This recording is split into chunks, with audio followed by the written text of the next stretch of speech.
Ever wonder why two cruisers can pay the same fare, but somehow one gets priority boarding, free drinks, and a room upgrade, while you're still standing in line wondering what you missed? That's not luck. That's the loyalty illusion. Cruise lines love to market their loyalty programs as thank you gifts for your devotion. But behind the curtain, those shiny tiers are more about rewarding your spending habits than your loyalty. Most cruisers think climbing the ranks in these programs is a fair game. Stay loyal, sail often, and you'll get your perks. But the real story is more complicated. The system isn't built to treat everyone equally.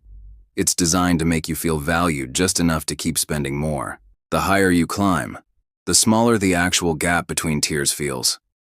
And yet, the bigger the jump in what the cruise line earns from you. Take Royal Caribbean's Crown and Anchor Platinum tier. It sounds impressive. Priority boarding, exclusive events, VIP treatment. But try using that priority during a spring break sailing out of Miami. Thousands of passengers have the same perk. What was once an express lane turns into an hour-long line with a different sign. The benefit still exists on paper, but in practice, it's been diluted to the point of parity. And that's the pattern across most lines. Loyalty sounds like an investment in a relationship. In reality, it's a spending ladder where the top step keeps moving higher. They're not just tracking your sailings, they're tracking your behavior. Let's start with the foundation, the real math behind how these loyalty tiers are structured. Here's the part most cruisers never see. Loyalty points aren't really about loyalty. They're about math, and that math always favors the folks spending more. On paper, every cruise night counts toward your next tier. But in 2025, that equation is shifting fast. Royal Caribbean gives you 1 point per night, but double if you're in a suite or sailing solo. Norwegian counts entire sailings, not nights, so that quick 3-day getaway earns the same base credit as a week-long voyage. MSC? They've turned it into a full-on algorithm, mixing nights, onboard spending, and even your cabin type into one complex score. Most passengers assume every night at sea moves them one step closer to perks. Reality check. Your cabin choice and spending habits now decide how fast you climb. Two friends can book the same 7-night cruise, one in a balcony suite, one in an inside room. When they disembark, the suite guest walks away with double the points and sometimes an early leap to the next tier. The inside cabin guest, still paddling in the loyalty kiddie pool. And it's not just where you sleep, it's how you swipe. Onboard purchases, casino play, and even the line's branded credit card all feed into your loyalty profile. Royal and Carnival now quietly integrate spending data from drink packages, spa treatments, and shore excursions to nudge high spenders up faster. It's less about how long you've cruised, and more about how much cash you dropped while doing it. Pro tip: if you're chasing Diamond on Royal or Platinum on Carnival, you'll actually get there faster and cheaper by booking one short cruise in a suite instead of 3 long trips in an inside stateroom. But what do these points actually buy you once you've got them? That's where the illusion gets interesting. Here's where the illusion really sets in. Cruise lines love to advertise their elite perks: priority boarding, free laundry, early tender access, like golden tickets. But in practice, those perks often collapse under their own popularity.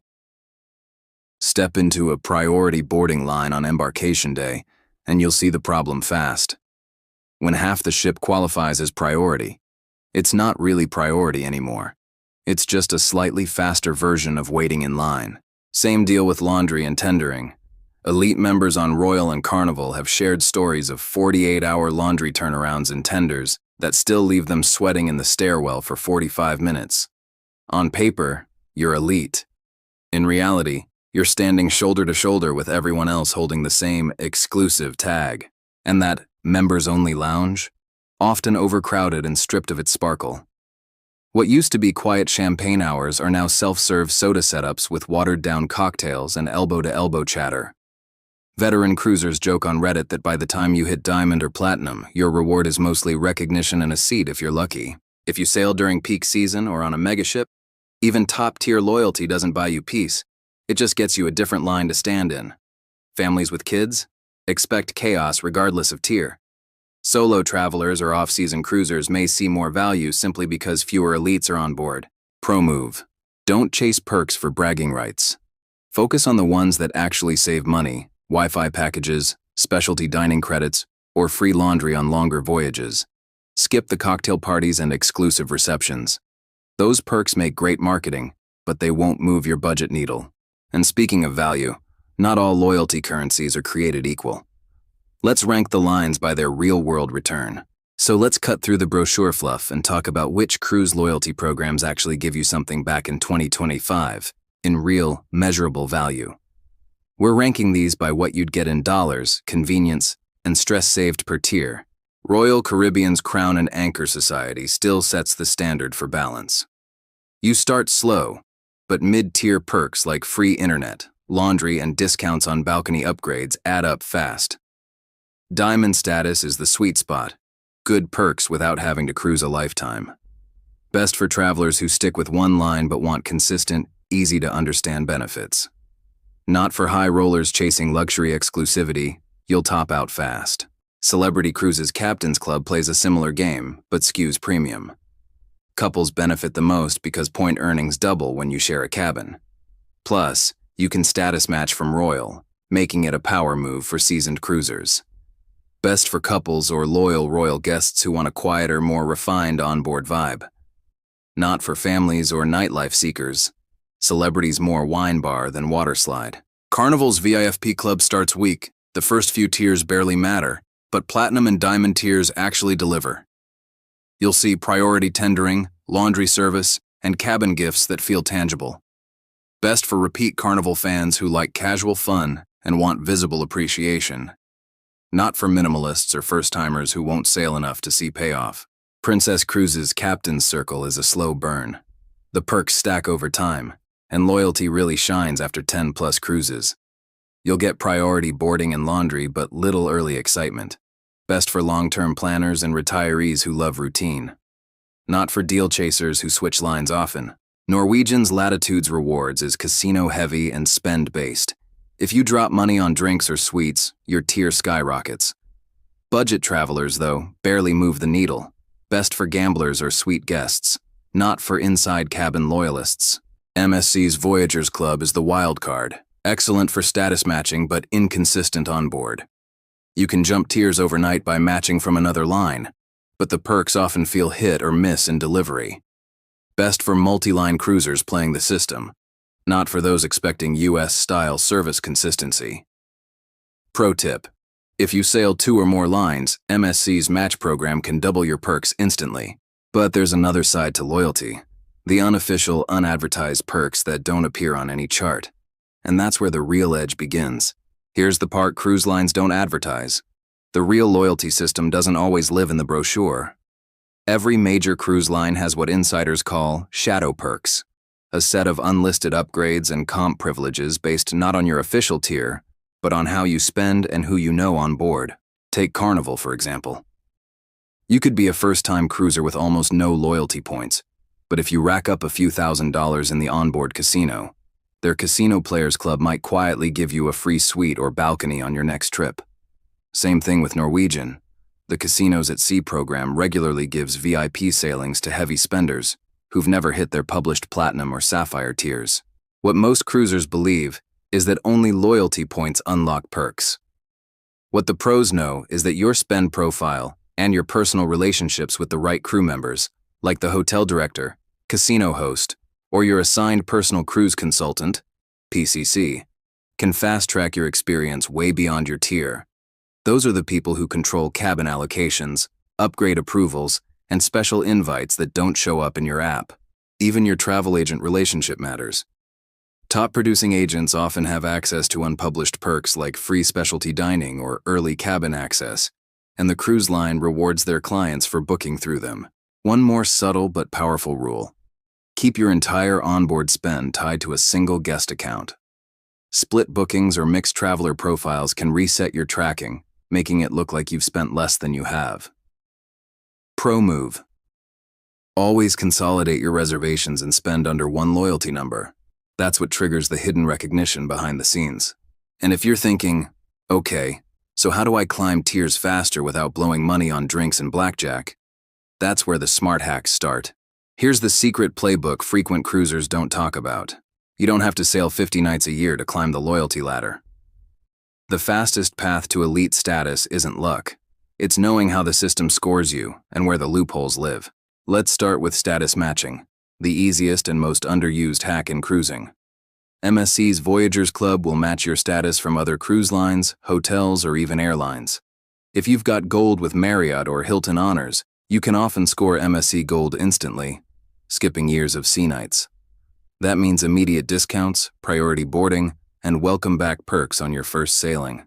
Next, credit card partnerships. Royal Caribbean's Visa and Carnival's MasterCard are low-effort loyalty accelerators if you use them strategically. You won't earn points fast enough for elite tiers just by buying groceries, but those sign-up bonuses and triple-point cruise purchases add up. Per Royal Caribbean Visa's fine print, eligible onboard and cruise purchases can double dip with Crown and Anchor credits, one of the few ways to multiply points without stepping on a ship. Then there's the back-to-back cruise trick. Booking consecutive sailings, especially on the same ship, often doubles your point efficiency. You'll rack up double embarkation credits, sometimes get a mid-cruise cabin refresh, and build rapport with the crew faster. Solo travelers, you've got your own superpower. On Royal and Celebrity, booking a double occupancy cabin as a single automatically earns you double loyalty points.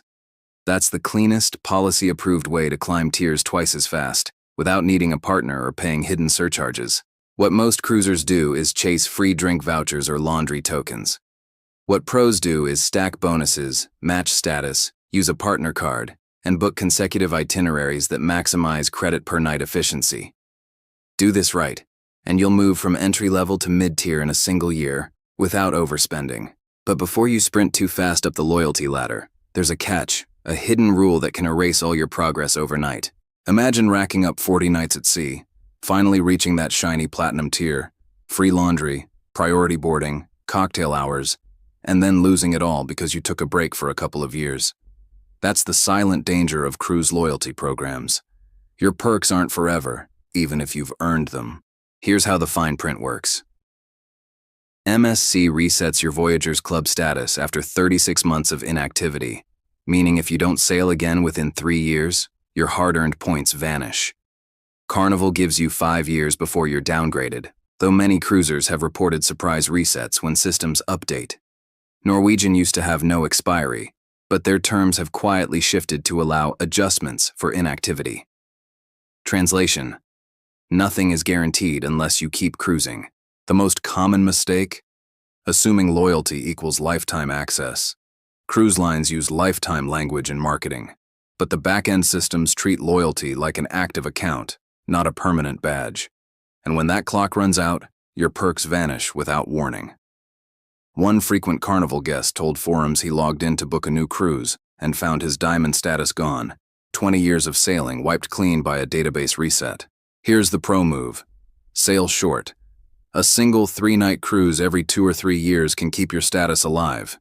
It doesn't have to be a luxury sailing. Even a cheap off-season run counts as activity. Think of it as paying a small status maintenance fee instead of starting from zero. Because rebuilding loyalty takes years, and the reset clock never pauses, even for loyal guests waiting out travel restrictions. And if you think that's frustrating, just wait. Because next, we'll look at how your loyalty tier quietly affects the cabin you end up in. Most cruisers think that if they book early, they're locking in the best cabins on the ship. But here's the truth. By the time general booking even opens, the prime staterooms, those midship balconies and quiet forward suites, have already been claimed by high-tier loyalty members. Cruise lines don't advertise it, but cabin inventory often rolls out in waves, with top-tier guests getting first dibs long before the public sees a single listing. Take Celebrity Cruises, for example. Elite and Elite Plus Captains Club members get priority access to concierge and aqua-class cabins before they're released to everyone else. By the time new cruisers log in to book, those ideal midship rooms are either gone or priced higher. It's the same on Royal Caribbean, where Pinnacle and Diamond Plus members sometimes get special pre-sale emails or insider booking windows for new itineraries. Here's the kicker. Even if you book on day one, your best available pick might already be the leftovers. Cruise lines protect their loyal base by filtering the best inventory their way first, not just for perks, but because they're statistically the biggest onboard spenders. So, what can you do if you're not rocking an elite badge? Here's the pro move. Work with a travel agent who holds group block access. These agents pre-reserve chunks of prime cabins months ahead of general sales. You can book one of those through them without needing loyalty status, often at the same or better price. Bottom line, early booking doesn't always mean early access. Without status or a smart booking partner, you're probably starting the race halfway down the track. And once you're on board, the game shifts again, because not all perks deliver the value they promise. Let's get real for a second. Not every shiny perk in a cruise loyalty program is actually worth chasing. Some sound fancy but barely move the needle when you do the math. Others look small, but can quietly save you hundreds over a week at sea. Start with one of the most underrated, free laundry. It doesn't sound glamorous, but it's easily a $35–50 per week value, especially for families or long sailings. Skip that perk and you'll either be washing socks in the sink or paying per bag at onboard rates. Next up, free Wi-Fi packages. On most major lines, a full-week internet plan runs $20 per day, about $140 per cruise. That's a real-world savings that affects how connected you stay. For digital nomads or anyone checking in with family, this is a top-tier perk worth caring about. Then there's the so-called priority boarding. On paper, it sounds premium. But when half the ship qualifies for priority, you're still stuck in a long line, just with a different name on your lane. In most cases, this perk is psychological, not practical. Drink coupons can look tempting too. $12 to $15 per cocktail adds up fast, but the fine print matters. Some lines restrict vouchers to certain bars or time windows, turning what looks like $100 in value into $30 you'll actually use. Here's the bottom line. Treat every perk like cashback. If it doesn't offset what you'd realistically spend, it's not a perk, it's marketing. Families should prioritize laundry and Wi-Fi. Solo travelers? Skip the cocktail parties and look for tangible upgrades like spa discounts or internet credits. Pro tip: before you get dazzled by elite labels, run the math like you would with a rewards card. Now we're halfway through, and I want to know, which loyalty line are you chasing? Alright, we're halfway through this loyalty deep dive, and if you're learning stuff they definitely don't tell you in the brochures, hit that like button to help this reach more cruisers. Now, I want to hear from you. Drop your loyalty status or cruise line in the comments, and I'll personally reply with your fastest shortcut to the next tier. Seriously, whether you're gold, platinum, or just starting out, there's always a hack to climb faster. Because what's coming up next, the 2025 Loyalty Reset, is the biggest shakeup this industry's seen in a decade. Let's talk about that. Here's the bombshell most cruisers haven't caught yet. 2025 is the year cruise loyalty programs hit the reset button. Across the board, lines are shifting from nights sailed to money spent, meaning how deep your wallet goes now matters more than how many times you've cruised. Let's break it down. Royal Caribbean is rolling out spend-based multipliers for Crown and Anchor. That means your suite booking, beverage package, or even pre-purchased excursions could start counting double toward your status, while that cheap inside cabin, it'll crawl. Carnival is quietly tightening its casino comps, free cabins are getting rarer, and new review tiers are kicking in based on total annual spend, not just casino play. Translation: casual gamblers are getting squeezed out. Norwegian Cruise Line is going full hybrid, merging Latitude's rewards with onboard spend scoring. You'll start earning experience credits, not just for nights sailed, but for how much you drop on dining, Wi-Fi, and shore excursions. It's part loyalty, part credit card style point system, and it favors big spenders, not frequent cruisers. In other words, what used to work, stacking short sailings and racking up nights, won't cut it anymore. What works now, premium suites, casino play, and partner card spending, that's the new path to elite. Even MSC and Princess are updating their systems. MSC is rumored to start waiting status by cruise category spend, while Princess is quietly rolling out enhanced Captain's Circle, tracking through its medallion app, measuring onboard spend in real time. Pro move: if you're sitting just below a tier threshold, like Platinum or Diamond, book before your line's 2025 update. Lock in under the current rules, because once the new system drops, your old progress might not count the same way. And here's the kicker: This reset will completely change who gets the red carpet treatment and who gets stuck thinking they're elite. Because in 2025, loyalty won't be about who's most loyal, it'll be about who's most profitable. Transition. So let's wrap this up with what you actually came for, the blueprint to win this new loyalty game. Here's the truth. The smart cruiser doesn't chase points. They make the points to chase them. If you've made it this far, you already know. Loyalty programs aren't about who cruises the most. They're about who plays the game the best. So here's your final blueprint for 2025, the insider ladder to cruise loyalty, minus the fluff. Step 1, pick 1 to 2 primary lines. Stop spreading your sailings across 5 brands. Each line rewards commitment differently, so anchor yourself where your style fits. If you love party vibes and casual perks, Carnival's VIFP Club gives quick early wins.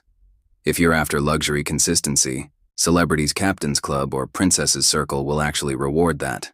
And if you're chasing global routes and sweet life, Royal Caribbean and MSC are where you'll climb fastest. Step 2, status match. Like a hacker. MSC's Voyagers Club is your best friend. Flash any status, airline, hotel, or even a rival cruise line, and they'll bump you up instantly. Once you've got that higher tier, use it to status match back with other lines later. It's the fastest legal shortcut in cruising. Step 3. Use the credit card multiplier. Royal Caribbean Visa, Carnival MasterCard, and NCL World MasterCard aren't about points. They're about status acceleration. Link them to onboard spending and excursions.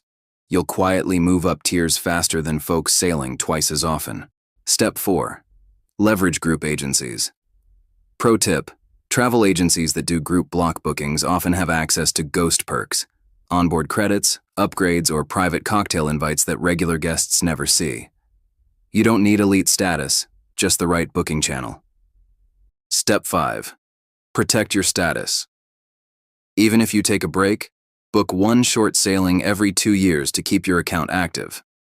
A 3-night Bahamas run could save years of progress. Because at the end of the day, cruise loyalty is a chess game, and every move counts. Don't let the lines play you. Play them like a pro. Tease for next video. Next week, we're exposing the most overhyped cruise loyalty perks that secretly cost you money, and how to dodge them like a veteran traveler.